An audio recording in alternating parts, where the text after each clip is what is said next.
Kia ora and welcome to this episode of the Amateur Austenite. I'm Frances Duncan, an author and the founder of the Jane Austen Society of New Zealand.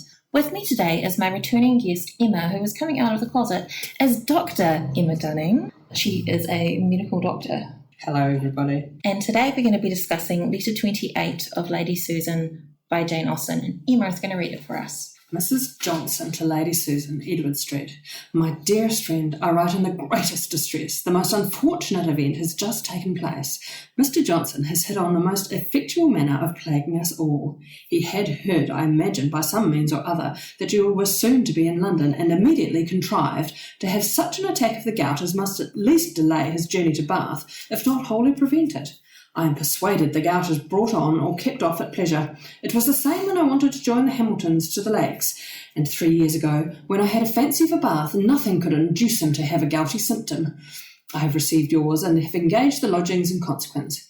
I am pleased to find that my letter had so much effect on you, and that De Courcy is certainly your own. Let me hear from you as soon as you arrive, and in particular tell me what you mean to do with Mannering. It is impossible to say when I shall be able to come to you. My confinement must be great.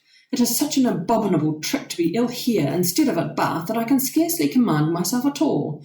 At Bath his old aunts would have nursed him, but here it falls upon me, and he bears pain with such patience that I have not the common excuse for losing my temper. Yours ever, Alicia. Beautiful. I think you really got her panic and annoyance. Well, I've come out of the closet as a doctor because of the gout. I love this letter. It is my absolute favourite. I love the idea that Mr. Johnson brings on his gout at his pleasure to inconvenience his wife, which he actually could do if anyone at this time knew how gout was caused, although I think that they had a pretty good handle on the idea that alcohol could cause it. So I guess Mr. Johnson could, in fact, drink lots and lots of port the night before he wanted to inconvenience his wife. I just assumed he'd be faking it, but yes. Well, no, you can see gout. Oh, can you? You can. It's red and swollen, usually in a big toe. It's not the only instance in an Austen novel of someone conveniently getting sick to annoy somebody else. And Emma, Mrs. Churchill, is suspected of getting sick whenever she wants to keep Frank Churchill on a short leash. Well, then she dies. So should we believe that she was faking it the whole time? Or should we believe that potentially someone got sick of her and just killed her? Well, hypochondriacs actually do get sick too. I think part of the problem is they didn't have the same medical practices as we do now. So chronic illnesses and people with compromised immune systems would get sick all the time. These days, it's still hard when someone's sick all the time to give sympathy to them because you want them to get better, but that's not how their body works. Yeah, and particularly illnesses that you can't see. So a little different for Mr. Johnson and his gout, but I know that Jane Austen's own illness, a chronic relapsing illness, at least initially not visible, just extreme intermittent tiredness. This is Addison's? Because it's the coloured patches on her face that she refers to in letters that has made doctors suspect that it's Addison's. Yes. Is that correct? Yeah. That's a very unusual symptom. Because I have read other suggestions of her illness being arsenic poisoning and lymphoma, and that she actually died from an overdose induced by the doctor. Whether that was intentional or not, I do not know. Yeah, I'm with the Addison's disease crowd. There are a few other things that can cause pigmentation of your face. It's called chloasma. Pregnancy can cause it. Probably thinking not pregnant. Very unlikely to be pregnant. Seems unlikely. You can get chloasma from other things, but just the intermittent nature of her illness. Because, yeah, she kept thinking she was getting better. And then she'd go downhill again. Yeah, so that's quite a classic thing for Addison's disease. If you catch another illness, because it's a lack of steroids, normally your own body's steroids, when you're ill, they help you respond to stressors, physiological stressors, and if you don't have that response, then you get sicker. So that's why it's intermittent like that. Could gout be something that is influenced by emotional things? No. No, so that's not one of the ones, because I know some illnesses, if you're having particular emotional fluctuations, like it can cause flare-ups. Yeah, absolutely. There's a lot of illnesses that are one of the triggers for a flare-up can be emotional, but gout, it's too much uric acid in your blood, so that's often familial, so it'll run in your family that you are a family that retains more uric acid in your bloodstream rather than peeing it out like other people do. And that's where the term urine comes from? Is it the uric acid? So if you happen to eat a large amount of uric acid, the uric acid in your bloodstream, the levels go up so concentrated that it precipitates crystals, and the uric acid crystals precipitate in your joints, and that's what gout is. The crystal is like having ground glass in your joints, and that's why it is red and swollen and incredibly painful and makes you very grumpy, which is why Alicia comments, he bears pain with such patience that I have not the common excuse for losing my temper. If he were a bad patient, she could lose her temper with him and blame it on him for being a bad patient, but he's such a good patient that she's got no reason to blame her bad temper on him. Which is an interesting choice, considering she seems to refer to Mr. Johnson as being a bit of a grumpy sod normally, but when he's sick and in pain, he's still really nice, which makes me think that maybe the rest of the time he's not necessarily grumpy, he just doesn't like the things that she likes. Like maybe it's an age gap thing. He is older than her, so he's not as fun, so she just sees him as grumpy when he's not really. Or possibly, as with Lady Susan, she just wants him to do what she wants and comply with her wishes, and when he doesn't, that must mean that he's grumpy. How dare he? In Persuasion, Admiral Croft goes to Bath to take the waters for his gout. Yeah, sadly that's not going to work. The way to avoid gout in the Regency would be dietary management. So you would need to avoid eating foods high in uric acid. So that is offal.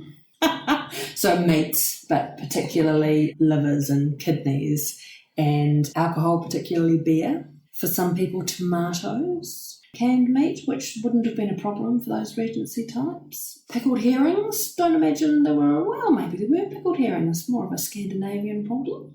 So being a non-alcohol drinking vegetarian, I am not very likely to produce gout. Not very likely, but it depends on your inheritance. If you happen to have... It is in my family. Yeah, well, your best thing to do is to avoid high levels of uric acid in your diet, but you can still make uric acid from other protein sources. So you still could get gout. Nowadays we have a pill that makes you pee out the uric acid. So that's fantastic. Yeah, you'll be pleased to hear that you will not be laid up like Mr. Johnson at home, being incredibly patient with pain. With glass in my joints. Oh. You can take some delightful painkillers that weren't around at this time, and a preventer. It will stop you inconveniencing your wife. Although, on the other hand, what a great excuse to drink all the laudanum. I feel like he's not a laudanum kind of guy, this Mr. Johnson. He's a pretty upright kind of character. Wow, how unfortunate. I watched a show that had been put up on YouTube called, I think it's The Supersizers, and they spend a week eating Regency food and wearing Regency clothes and stuff. My mouth just dropped open. They're going to be drinking beer for breakfast. The food was so bad. Like every meal I'm like, well, I suppose I could drink the alcohol, but I don't drink alcohol. Oh, that's problematic. But yeah, the guy got tests beforehand and his uric acid was relatively high, and I think it was a genetic thing. And then, yes, it definitely bumped up after his Regency week. Oh, the stuff they were eating was really gross. They had 2 types of cheeses, a Stilton with maggots and a cheddar with cheese mites. My eyes were popping out of my head for the record there. It's very gross. But yeah, we eat very differently now. We have a much broader range of food available to us, and there's a lot more emphasis on fruit and vegetables than there was during that time period. Yeah, transport will have made a big difference. You can imagine if you were living in London, your fruit and vegetable options would have been less because of transporting them into London while they were still fresh. I imagine if you were living in the country, you'd have your own garden. You probably have very big gardens to support an entire estate.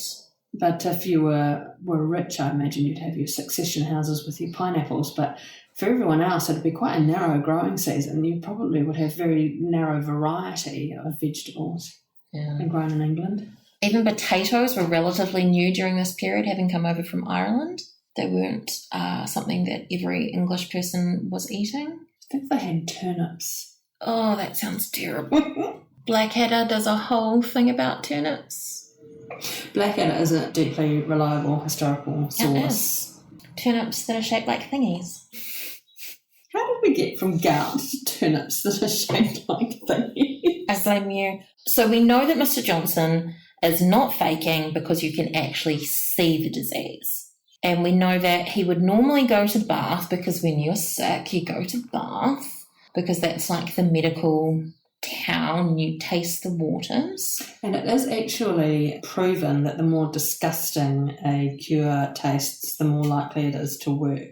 That still works, actually. Medication given by injection, far more effective than tablets. Because I'm just kind of making that up, to be honest, but there is an effect, actually, and you notice this with alternative practitioners as well, that sometimes the more unpleasant the procedure, the more enthusiastic people are about it and the more they're willing to pay. But does it help? Is it a psychological, I've gone through all of this, therefore it must be worth it, therefore I'm going to make it, I'm going to will it to work? Yes. Like a placebo? Yes. The fashion aspect of it, like a fad diet, this drinking waters at Bath, everyone's doing it. If you're eating kale or the new coenzyme Q or whatever the in supplement is of the supplement du jour that the celebrity is pushing, I imagine taking the waters at Bath was like that, but for a good 50 years.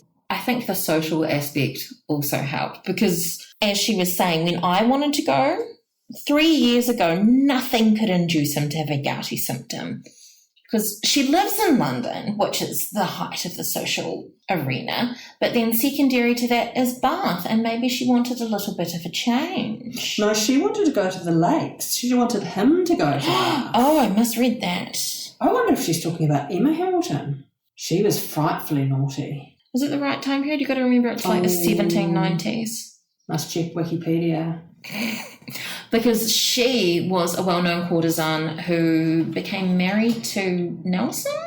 She was Nelson's mistress, but she was married off for the sake of optics to Mr./Lord Hamilton. I've got notes in the back of mine. What does it say? The notes say, lakes, see note 185. That's helpful.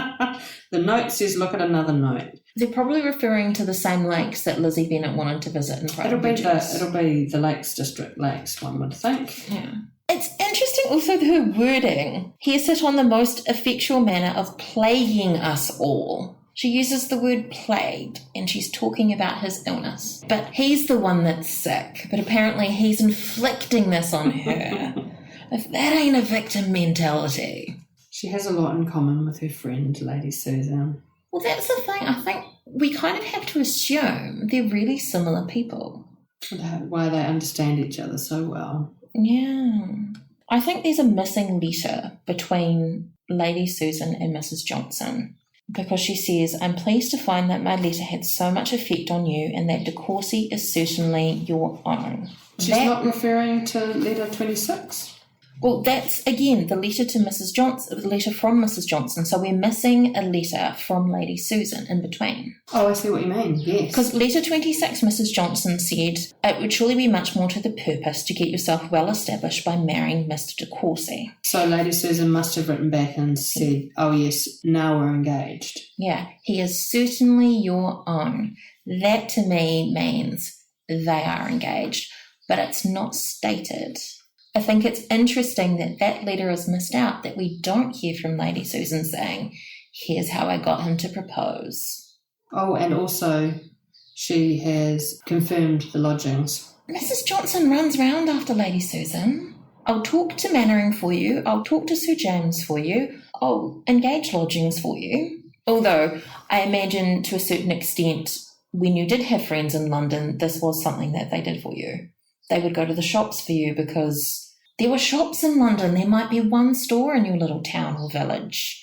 They could buy you things and send them to you, and it would be much easier to have someone to go and investigate lodgings for you and procure them rather than try and get something by letter when you can't see it yourself. She wants to know what Lady Susan's plans are for Mannering. I think that's the first time he's mentioned in this letter. Yeah, what do you mean to do with Mannering? Because presumably he's not going to be happy that she's engaged to Reggie. He's been jealous about their relationship already. So Alicia just wants to know what the plan is so she can back Lady Susan up in whatever lie she's planning to tell Mannering. I think so. That is our discussion of Letter 28 of Lady Susan by Jane Austen.